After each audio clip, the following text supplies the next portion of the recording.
Hi there, everyone. I just thought I'd let you know what's going on because I said that I was going to finish up Snowdrift and that I was aiming to finish it up by Saturday last week. So I just want to let you know that Snowdrift is done now. It took a little bit longer than I figured it would, but that's okay. And it's done and it's out and it's currently on sale. So if you'd like to, you can pick it up. Also, I improved the fireplace which didn't look so good in the NaNoRenov demo version. Um, but yeah, I guess I'll tell you a little bit about it. So basically, it's a supernatural sci-fi romance visual novel, and it's one of those stories that's mainly like comfy and cozy and cuddly, and it takes place after a war with aliens after the core of the alien mothership explodes and certain parts of the planet are plunged into perpetual winter. Um, and the main character, Aram, finds what he thinks is a person buried in the snow, like almost completely covered in the snow.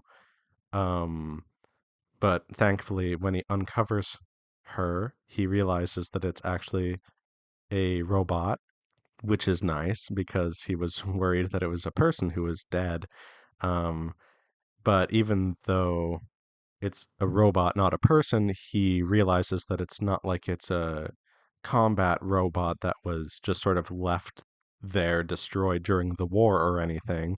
It is a personal servant robot, and he finds that it's currently like trying to carry groceries home um, to its master, but the robot's legs aren't functional, but it's able to activate and tell him to like help her mistress out.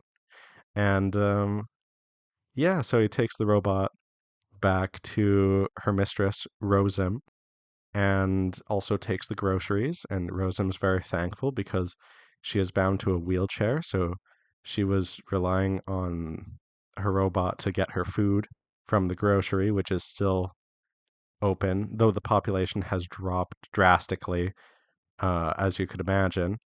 Um, but yeah, so that's how they meet, and the story is basically just exploring their relationship. They talk a little bit about things like the war, God, life, robots, and stuff like that. And yeah, if you think that that sounds cool, feel free to check it out. Again, it's currently on sale. And if you don't know whether or not you'd like to check it out, feel free to play the demo, which is free. But yeah, that's it.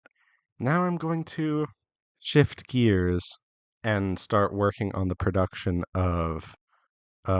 continuing on the production of Submerged Lights.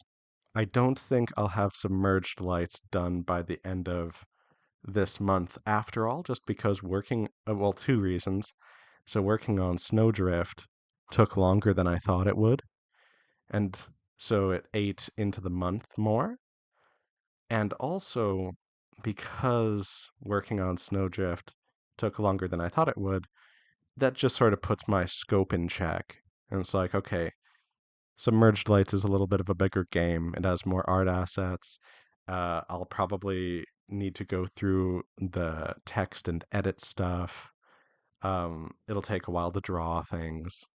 So realistically, I think that its Steam release will be sometime in June, although its itch release might be near the end of May. That is, of course, because Steam is like a more professional platform and they need to make sure that everything is like on the up and up more or less before they like allow it to appear on their storefront. And so, it takes like 2 to 3 weeks usually for them to approve a game and get it up on their platform, sort of thing. But itch, I can just sort of once it's done, I can just quickly make a store page and put it up there. So that's cool too.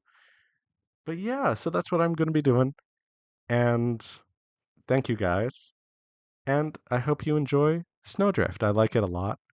I don't mean to undermine my work by immediately announcing a different project. It's just, I really like making this stuff. So, of course, I want to immediately, like, I am taking like a little bit of a break between the projects for my mental health and my physical health. I've been realizing that, like, maybe working so many long nights aren't so good for me. But anyway, um, yeah, I like Snowdrift. I like how it turned out. The writing is all edited to my satisfaction and everything, and I just I appreciate it. It's quiet, it's small, but it's the thing about making visual novels is I get to make the kind of visual novels that I personally would want to play. And I think if I played a game like Snowdrift, I would really appreciate that. Thanks for listening, everyone, and see you in the next video, whenever that may be. As you can see, I'm trying to make videos a little bit more frequently, but it's not really on like a weekly basis. But I'll see you in the next video. Thanks for listening.